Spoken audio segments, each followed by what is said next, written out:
৩ April ২০২৬ দক্ষিণ পশ্চিম ইরানের আকাশে হঠাৎ আগুনের গোলক হয়ে আছড়ে পড়ে একটি মার্কিন F-15E স্ট্রাইক ঈগল। বিমানে থাকা পাইলট ও এক ক্রুর মধ্যে পাইলট প্যারাশুট দিয়ে নেমে দ্রুত উদ্ধার পেলেও দ্বিতীয়জন একজন তুখোর ওয়েপন সিস্টেম অফিসার নিখোঁজ হয়ে যান ইরানের বৈরী সীমান্তে। শুরু হয় সময়ের সাথে এক মরণপণ লড়াই।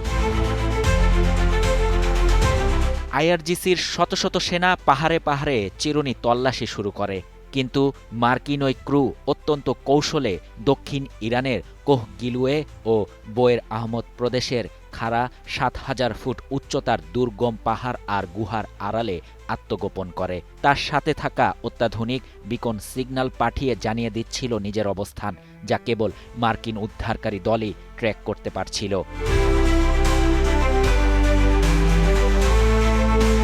৫ এপ্রিল ভোর ঘুটঘুটে অন্ধকারে আকাশ চিরে ধেয়ে আসে মার্কিন ব্ল্যাক হক হেলিকপ্টারের একটি দল। তাদের পাহারায় আকাশে চক্কর দিচ্ছিল শক্তিশালী A-10 ওয়ার্থহগ এবং MQ-9 রিপার ড্রোন।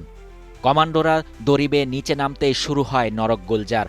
ক্রুর অবস্থানের কাছে পৌঁছাতেই ইরানি বাহিনীর সাথে মার্কিন বিশেষ বাহিনীর শুরু হয় মুখোমুখি সংঘর্ষ। মার্কিন সেনারা ক্রুকে ঘিরে এক দুর্ভেদ্য দেয়াল তৈরি করে। চারপাশ থেকে বৃষ্টির মতো গুলি আর রকেট ছোড়া হতে থাকে।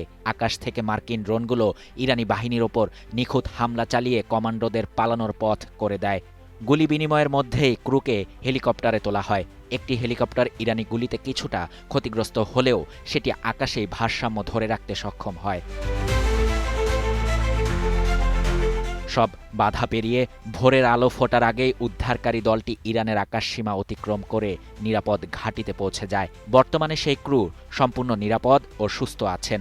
প্রেসিডেন্ট ডোনাল্ড ট্রাম্প এই সফল মিশনকে মার্কিন সামরিক ইতিহাসের অন্যতম সাহসী এবং নিখুঁত অভিযান হিসেবে অভিহিত করেছেন। ইরানের নিরাপত্তা বাহিনীর হাতে মার্কিন ক্রু ধরা পড়লে সেটার প্রভাব কী হতে পারে তা নিয়েও যুক্তরাষ্ট্রের কর্মকর্তাদের মধ্যে ছিল দারুণ উদ্বেগ। শাহরিয়ার শাফাত, বাংলা নিউজ 24।